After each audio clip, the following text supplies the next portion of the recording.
നമസ്കാരം. റാഫ്റ്റോ ക്രിക്കറ്റിലേക്ക് അവർക്കും സ്വാഗതം.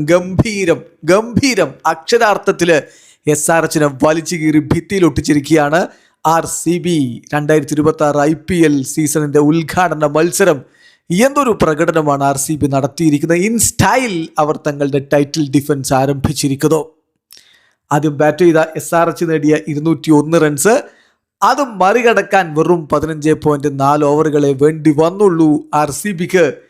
6 വിക്കറ്റിന്റെ വിജയം, 26 പന്തുകൾ ശേഷിക്കെ 6 വിക്കറ്റിന്റെ വിജയം അവർ നേടുമ്പോൾ ഒരിക്കൽ കൂടി ചേസ് മാസ്റ്റർ വിരാട് കോഹ്ലിയുടെ മാസ്മരികമായിട്ടുള്ള ഇന്നിങ്സ്, അതുപോലെ ദേവദത്ത് പടിക്കലിന്റെ തട്ടുപൊളിപ്പൻ ഇന്നിങ്സ്, ക്യാപ്റ്റൻ രജത് പട്ടീദാറിന്റെ പൊളിച്ചെടുക്കൽ എല്ലാം കൂടി ചേർന്നപ്പോൾ അനായാസം അവർ വിജയിച്ച് കയറുകയായിരുന്നു.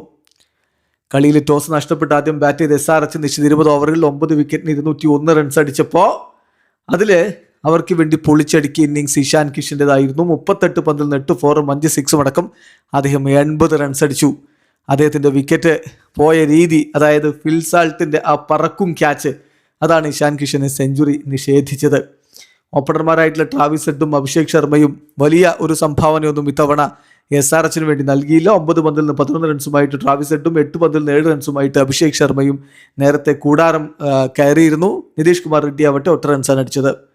അങ്ങനെ ഒരു ഘട്ടത്തിൽ 29-3 എന്ന നിലയിലേക്ക് വീണുപോയ SRHനെ രക്ഷപ്പെടുത്തിയെടുത്തത് ഇഷാൻ കിഷനും ഹെൻറിക് ക്ലാസനും ചേർന്നുകൊണ്ടാണ്. 22 പന്തിൽ നിന്ന് 2 4 1 6 അടക്കം 31 റൺസാണ് ക്ലാസൻ അടിച്ചത്. റൊമാരിയോ ഷെഫേർഡിന്റെ പന്തിൽ ഫിൽ സാൾട്ട് ബൗണ്ടറി ലൈനിൽ ക്യാച്ച് എടുക്കുകയായിരുന്നു. ക്യാച്ചിനെ കുറിച്ച് ചില കോൺട്രവേഴ്സികളുണ്ട്. എന്തായാലും തേടം പേർ അത് ഔട്ട് വിധിക്കുകയായിരുന്നു. അറോറ 9 റൺസുമായിട്ട് പോയപ്പോൾ അനികേത് വർമ്മയുടെ വെടിക്കെട്ടാണ് അവരെ 200 കടത്തിയത്. 18 പന്തിൽ നിന്ന് 3 4 4 6 അടക്കം 43 റൺസാണ് അനികേത് വർമ്മ അടിച്ചത്. ജേക്കബ് ഡഫി 4 ഓവറിൽ 22 റൺസിന് 3 വിക്കറ്റ് എടുത്തപ്പോൾ റൊമാരിയോ ഷെഫേർഡ് 4 ഓവറിൽ 54 റൺസിന് 3 വിക്കറ്റ് എടുത്തിരുന്നു. മറുപടി ബാറ്റിംഗിൽ റോയൽ ചലഞ്ചേഴ്സ് ബംഗളൂരുവിൻ്റെ പൊളിച്ചടുക്കൽ. പക്ഷെ തുടക്കത്തിൽ ഫിൽ സാൾട്ട് മടങ്ങി. 7 പന്തിൽ നിന്ന് അദ്ദേഹം 2 4 ആയതോടെ 8 റൺസാണ് അടിച്ചത്. ജയദേവ് നെടുക്കേണ്ട പന്തിൽ ഹെൻറിക് ക്ലാസൻ പിടിച്ച് പുറത്താവുകയായിരുന്നു. പിന്നെയാണ് വിരാട് കോഹ്ലിയും ദേവദത്ത് പടിക്കലും ചേർന്നുള്ള തകർപ്പൻ കൂട്ടുകെട്ട്. ഒരിക്കൽ വിരാട് കോഹ്ലി 28 റൺസിൽ നിൽക്കവേ ക്ലാസൻ അദ്ദേഹത്തെ വിട്ടുകളഞ്ഞിരുന്നു. അതിന് വലിയ വില അവർക്ക് കൊടുക്കേണ്ടിയും വന്നു. ദേവദത്ത് പടിക്കൽ 4 സിക്സറുകളും 7 4 അതിവേഗത്തിലുള്ള ഇന്നിങ്സ് അദ്ദേഹം ഡൊമസ്റ്റിക് ക്രിക്കറ്റിൽ പൊളിച്ചടിക്കുകയാണ് വരുന്നത്. അത് IPL-ലേക്ക് ഇതാ കൊണ്ടുവന്നിരിക്കുന്നു. 26 പന്തുകളിൽ നിന്ന് 61 റൺസ് അടിച്ച് അദ്ദേഹം മടങ്ങി.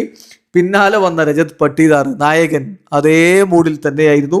12 പന്തിൽ നിന്ന് 2 4 3 6 അടക്കം 31 റൺസാണ് അദ്ദേഹത്തിൻ്റെ സംഭാവന. വിരാട് കോഹ്ലി ഒരു ഭാഗത്ത് ടീമിൻ്റെ വിജയം ഉറപ്പാക്കാൻ വേണ്ടി നിൽക്കുകയായിരുന്നു. ജിതേഷ് ശർമ്മ ഡക്കായിട്ട് പോയെങ്കിലും ടീം ഡേവിഡും വിരാട് കോഹ്ലിയും ചേർന്നുകൊണ്ട് ടീമിനെ വിജയത്തിലേക്ക് കൊണ്ടുപോയി.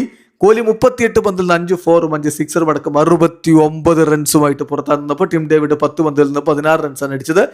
ഏതായാലും ഇതാ തട്ടുപൊളിപ്പൻ വിജയത്തോടുകൂടി പുതൻ സീസണിന് RCB തുടക്കമിട്ടിരിക്കുന്നു. അവർ ഇത്തവണയും കിരീടം ചൂടാനുള്ള തയ്യാറെടുപ്പിലാണ്. ടൈറ്റിൽ ഡിഫൻസ് ഇൻ സ്റ്റൈൽ അവർ ആരംഭിച്ചതിൻ്റെ ആവേശത്തിൽ ആരാധകരും ഇരിക്കുന്നു. വീഡിയോ അവസാനിക്കുന്നു.